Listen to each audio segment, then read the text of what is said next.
Terça-feira é dia de participação da rede aqui no Bom para Todos, com atualizações sobre o que acontece na cidade de São Paulo. A Carolina Guimarães está acompanhando as discussões no Conselho Municipal de Transporte, que estuda mudar o esquema das linhas de ônibus na capital. Oi, Carolina, explica pra gente. Tudo bom com vocês? É o seguinte, eu sou conselheira pela Rede Nossa São Paulo, pela cadeira de Meio Ambiente e Saúde, e semana passada, dia 23 de outubro, a gente fez uma grande mobilização, tanto as organizações da sociedade civil como conselheiros, para a gente realmente ocupar aquele conselho, que é uma instância participativa muito importante. Infelizmente, o secretário quase nunca aparece, ficamos bastante decepcionados, especialmente porque é um cargo público. E foi discutido essas novas modificações da linha. Os contratos, foram 32 contratos para 8 áreas operacionais na cidade de São Paulo, e essa nova licitação que foi assinada em setembro, né, ela tem uma vigência de 15 anos. E a ideia é ela realmente modificar algumas linhas, porque eles estão fazendo... nessa nova licitação, eles têm 3 tipos de linha. Então, é uma linha estrutural, uma linha de articulação regional e uma linha de local de distribuição. Então, é basicamente você pensando como que você tem ônibus que são estruturais na cidade, e aí depois eles alimentam tanto terminais como depois bairros e bairros. E óbvio que isso causa tem um grande impacto na vida das pessoas que utilizam o ônibus, né? Então a SP Trans estava mencionando como vai ter modificações, mas a sociedade civil cobrou mais transparência, porque algumas linhas esporádicas já foram mudadas, sem a participação da sociedade, e vão haver mais mudanças. E essas mudanças não estão sendo comunicadas. A SP Trans falou que utiliza da página web deles para mencionar essas mudanças, e também do Facebook. Só que você tem que sempre lembrar que o Facebook tem algoritmos diferentes. Então, se você não está checando sempre, não aparece na sua linha do tempo. E a gente falou, gente... O melhor meio de comunicação é o ponto de ônibus, porque a pessoa iria para o ponto de ônibus, veria quais são as modificações e a partir dali tomariam decisões para onde ir.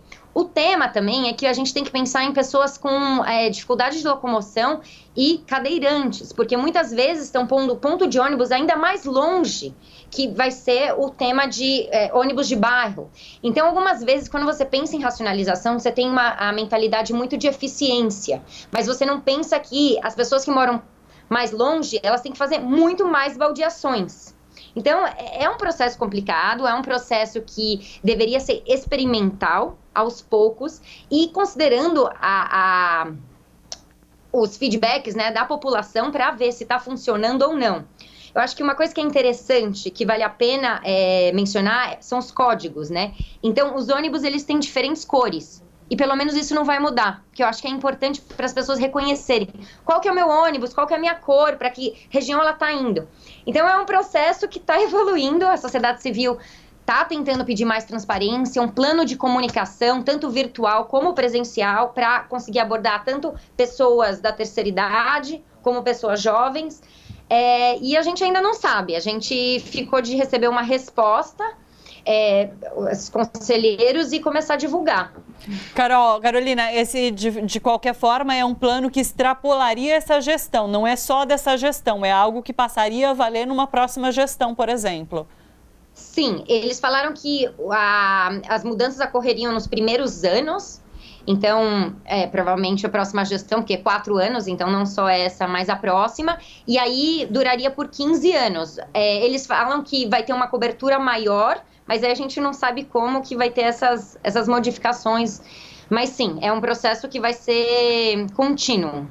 Você falou sobre essa questão de checagem pela internet, mas também é isso, muita gente não tem esse acesso pela internet, então isso tem que ser mais popularizado para o acesso a essas informações.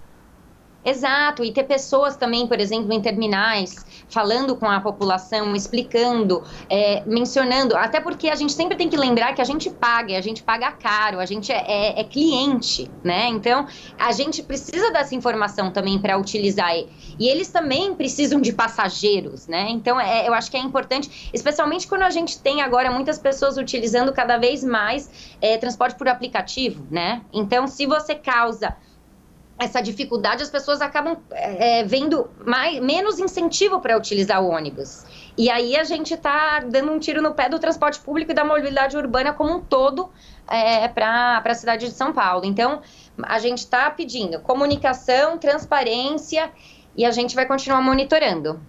Olha só, você que curte a TVT e quer contribuir com a gente para que a nossa programação chegue cada vez mais longe, se inscreva no nosso canal do YouTube /Rede TVT e torne-se membro. Ou então faça a sua contribuição em nosso Catarse. É só acessar catarse.me/TVT. A gente agradece.